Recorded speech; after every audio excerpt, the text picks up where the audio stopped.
we had been seeing within the last few years an increase in the number of heroin or opiate-related overdoses within our community. Because of that, we had worked with several local professionals in terms of healthcare and service providers, treatment facilities, and counselors to talk about the issue of heroin overdoses, not only from a law enforcement perspective, but maybe a non-traditional perspective, to be more proactive. The point of which was to get the education component out to the public and really have an open conversation in the form of town hall meetings throughout the community, which we did several times within the Jefferson City and Cole County area. And the purpose of those meetings was to bring all these people to the table: the sheriff's department, the police department, mental health professionals from various agencies, and treatment people, and actually families of persons who had either lost somebody to a heroin overdose or who had dealt with them themselves, to really talk about everything that was heroin related. Because we'd seen so many increases in the number of heroin-related overdoses, and at that time there were many that resulted in deaths. And when was this again? This was within the last few years, right? So the HOPE campaign kind of addressed that from the educational perspective. Now, that can only be effective to a certain percentage, and I think it was at the time, not that it's not still evolving, but we did see an increase in treatment, people requesting treatment, a massive increase with local health professionals in the terms of wanting treatment for heroin-related issues. So that's good. However, it's not as effective if you don't couple that with an enforcement arm as well. And that's where we kind of changed focus a little bit from locally our issues as just general narcotics trafficking and narcotics arrests, crack, cocaine, marijuana, to really a more focused fight on heroin. And that's because of the number of serious incidents, including death in some cases, of people overdosing, and to try and figure out where this is coming from, what we're going to do about it, how we're going to approach it, and how we're going to take those dealers out. Fast forward, the next year and a half, and here we are today, as we continue to fight this same fight, and we continue to focus the same number or more resources into the issue with heroin. We've had a long-standing relationship and an active working relationship with the Mustang Drug Task Force, which is a multi-jurisdictional task force with us, Cole County, the Highway Patrol, Boone County, Callaway County, Fulton, a number of local agencies that have worked together collectively to investigate and make arrests for narcotics-related crimes. So in this particular instance, over the last 3 months, winter months, we've completed a number of arrests, 34 in particular, 5 of whom were what we would call high-level drug dealers, and those have been heroin-related arrests. That has followed up on last spring's arrests, which there were 60 plus, again for narcotics-related, kind of heroin-based activities. Yeah, this is a big deal.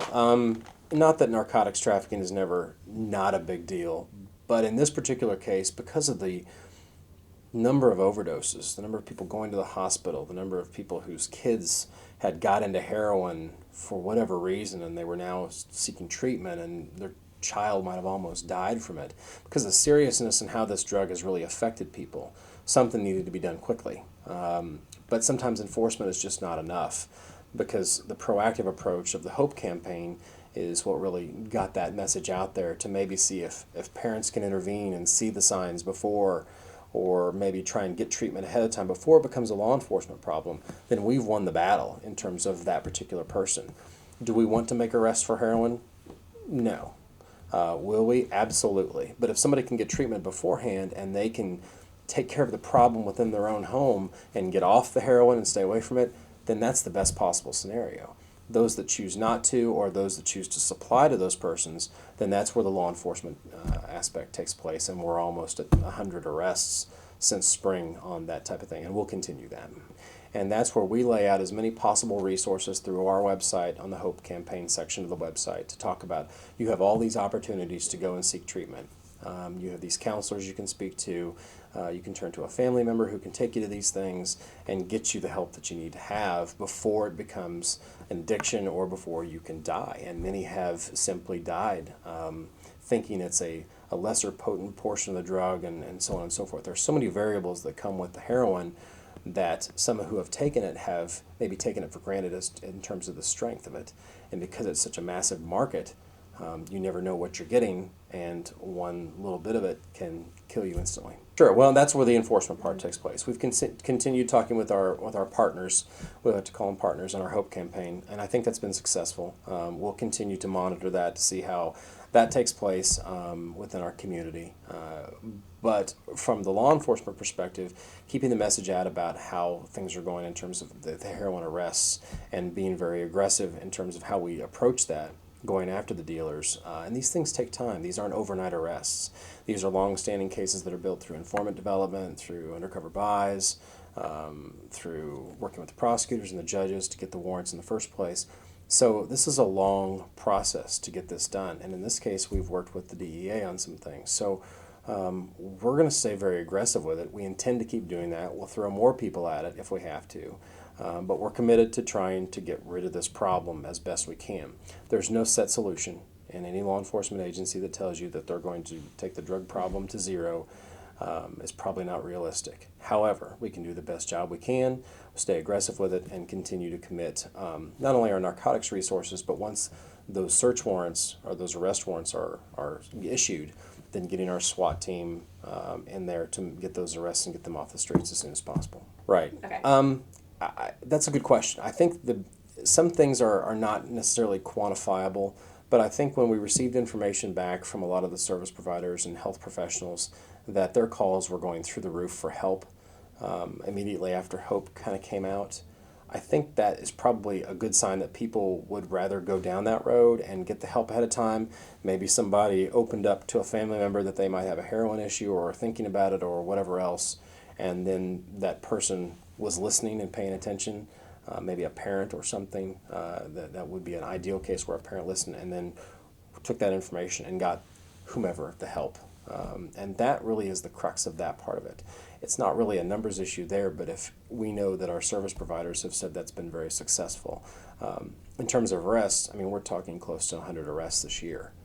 And that's, I think, pretty significant for focusing on one type of narcotic. Will there be more this year, 2013? Possibly. It depends on how many people decide they really want to do business here in Jefferson City. And if they're here to do business, then we'll deal with them. I'd say there's a high proportion of persons. In this case, I think 4 out of 5 of the what we would call high-level dealers are from the outside area, St. Louis, Chicago. So I don't know that it's necessarily from here. That's not to say that people that were not born and raised here aren't involved. Certainly that has been the case. We've made arrests for those. But we are seeing people from other areas, whether Chicago, St. Louis, other large cities elsewhere, to see them come in and take up residence here strictly for the business of perhaps selling heroin. Do you know why you think that is? I think it's a target of opportunity. After a while, people, it's just like any criminal activity. They will go to where it's maybe easier, or they perceive, more importantly, where it's easier to do something. Maybe, it's overpopulated area and where they are, and there's too many dealers. So they go where there's a need or a perceived need for that kind of service. In this case, illegal drug dealing and heroin.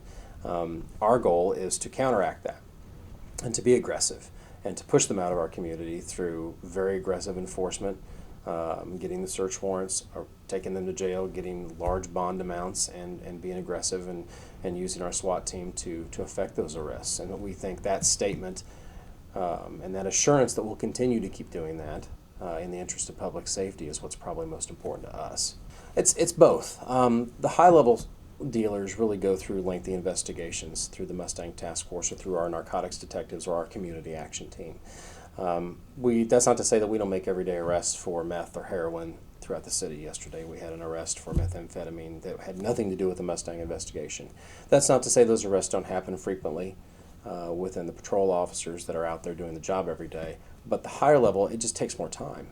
You have to build the cases. You have to establish the case throughout a lengty investigation that can take up to months.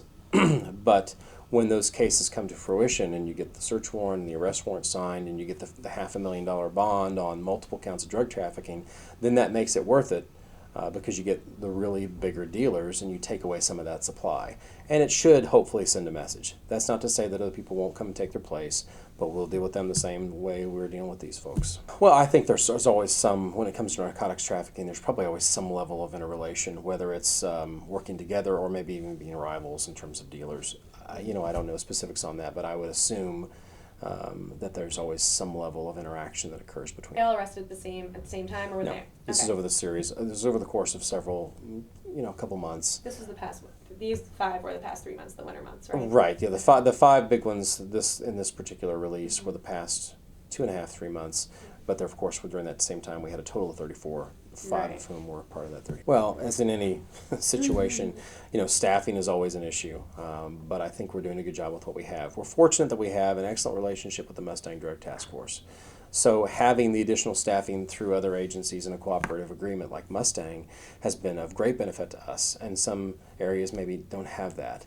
So we're fortunate, and we use that, and the agencies involved in Mustang all work really well together in their respective communities. If Fulton needs something, then the narcotics detectives can go to Fulton and investigate it as a group.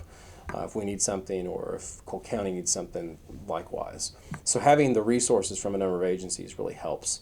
And I think that's been a big benefit to us. Internally, our community action team is essential in dealing with these types of things because they're not call-driven like patrol officers. They can focus on problem areas. And then they work hand in hand with our detectives and our narcotics officers too. So, every agency wants more resources. That's not going to happen, so we do the best job with what we can, and we'll continue to do what we can with it.